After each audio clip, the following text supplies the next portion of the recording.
Welcome back to As Above, So Below.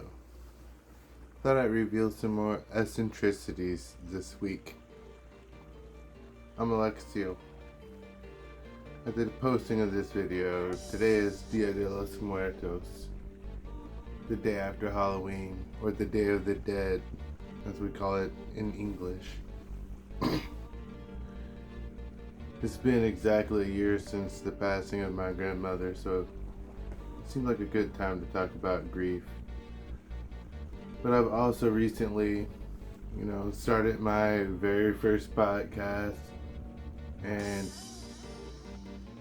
I've found a spiritual home and community, and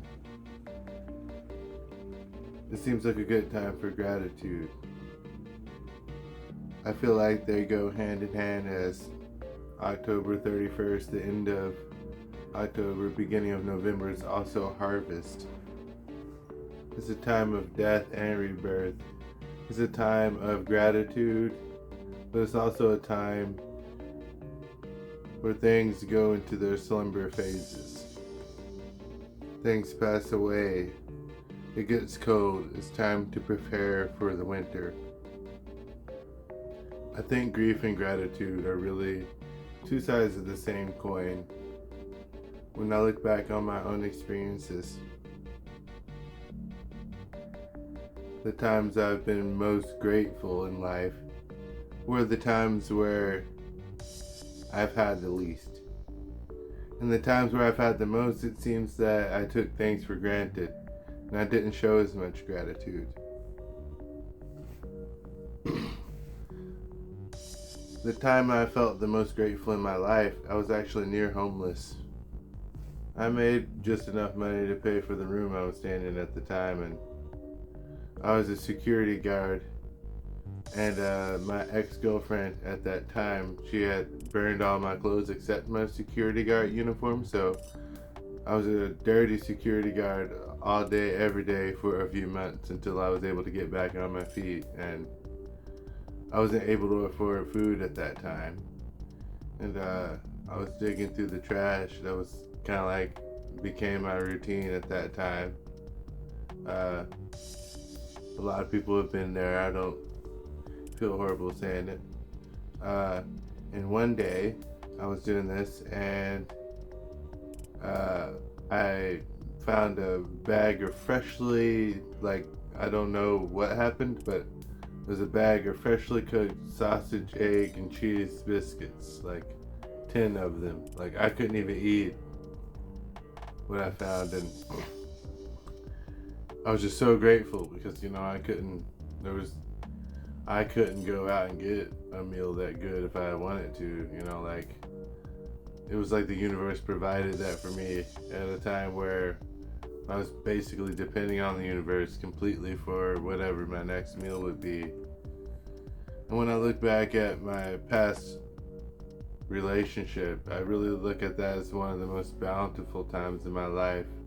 I had a beautiful house. We had 2 cars, a garden, gardens. We had started a business. But all I could think about were the things we did not have. We didn't make exactly enough money to, go on vacations and stuff. We had enough money to take care of the kids, but we didn't have babysitters, and that's all I could focus on. I didn't show gratitude for the things that I had in the here and now. I didn't pay attention to the things that I had when my life was more bountiful than it is now. As I said before, my grandmother died on Halloween last year, so it's been exactly a year. But obviously, Halloween and the Day of the Dead are a time to reflect upon death. And a lot of people I know have been very close to death recently. It's touched a lot of people. And it's just a time to reflect on the fleeting nature of everything. And I feel like the fleeting nature of existence is where gratitude comes from. Because in just a moment, things can be taken away.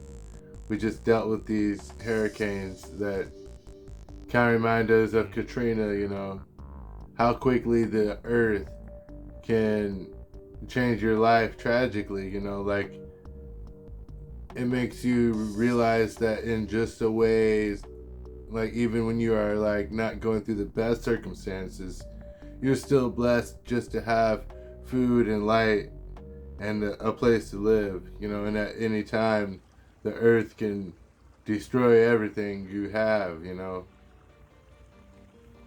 so it's good to show gratitude for the here and now, the things that you do have.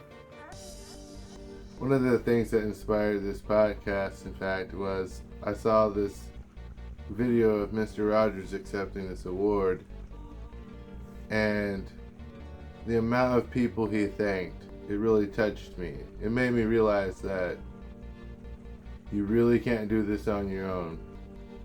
And it's a thing that, like, when you think about the people who help you get where you are, the people who help you when you're struggling, how many of those people are you taking for granted? How many of them are you actually showing gratitude to? How many things in your life do you take for granted? I've spent most of my life suicidally depressed. And in a way, looking back on it, that means I've taken life for granted. I haven't had much gratitude for my existence. I wanted my existence to end most of the time. I recently met a friend that I've started to call my fairy godmother because of how deeply she's impacted my healing path. And I sent her a sample of my music, which they'll be around, by the way. I produce music, which that's not going to be directly part of this channel, but it is the music you heard in the last video. And if there's going to be music in this video, this is going to be the music I produce. Anyway, off topic. And she asked like where that darkness came from in my music that she heard, and the person that she met wasn't that person expressing that darkness.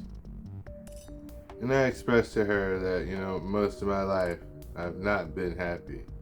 And that these songs I have been writing for many years now, and I'm getting to a point of finishing, and I'm just now feeling happiness for the first time in my life, it feels like. And I feel like that deep depression allows me to feel such a deep gratitude for just being in a position to where I am not, my baseline isn't suicidal depression, and that I actually look forward to being alive.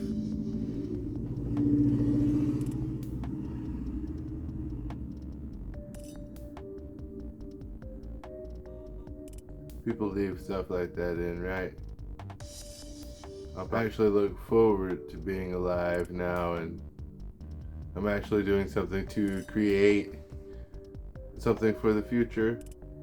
And I feel gratitude now, to not live in a brain that's constantly destroying me from the inside.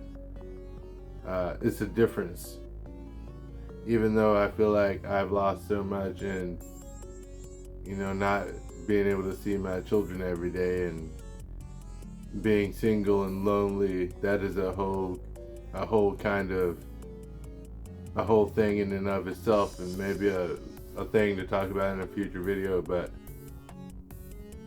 I'm no longer like completely destroyed by those things, and I feel deep gratitude just for that reason alone.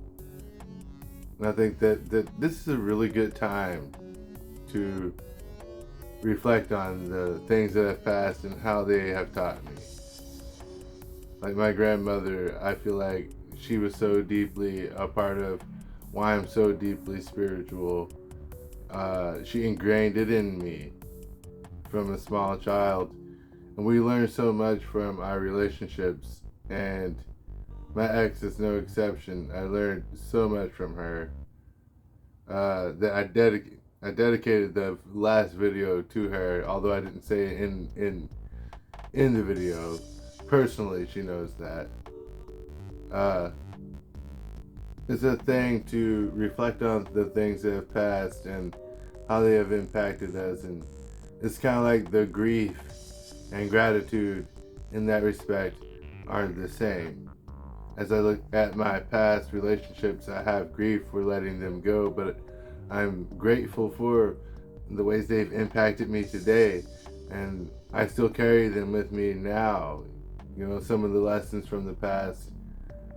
I grieve the past and the passing of the moment that has gone before.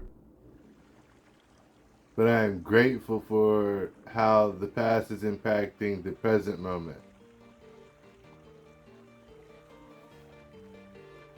So really excited to be bringing this to the world, and I really hope you guys enjoy this kind of content. And I'm recording this video before the release of the first video, so I'm really looking forward to seeing you guys' comments on, you know, what kind of things you'd like to see in the future, or, you know, some comments about my style. I could use some pointers. You know, being a YouTuber is weird as hell, so like, help would be nice. But yeah, if you guys enjoyed this, yeah, like and subscribe as always, which is not even an always yet. This is just my second video, but I'm trying to get into these rhythms of saying this stuff. And in the future, I'll probably have some resources to share with you guys, so, you know, stay tuned. Thanks for watching. Oh, and happy Halloween. Editor me again. That one was definitely less cringe, but still pretty bad. But hey, at least I'm learning acceptance, and I'm accepting it for what it is right now. I think any improvement's really good, though. Let me know what you think in the comments. I'll definitely try to deliver these things with a little more personality in the future. I'm getting more comfortable around the camera, as you see. But thanks for watching. If you got to the end of this, and like and subscribe. Thank you.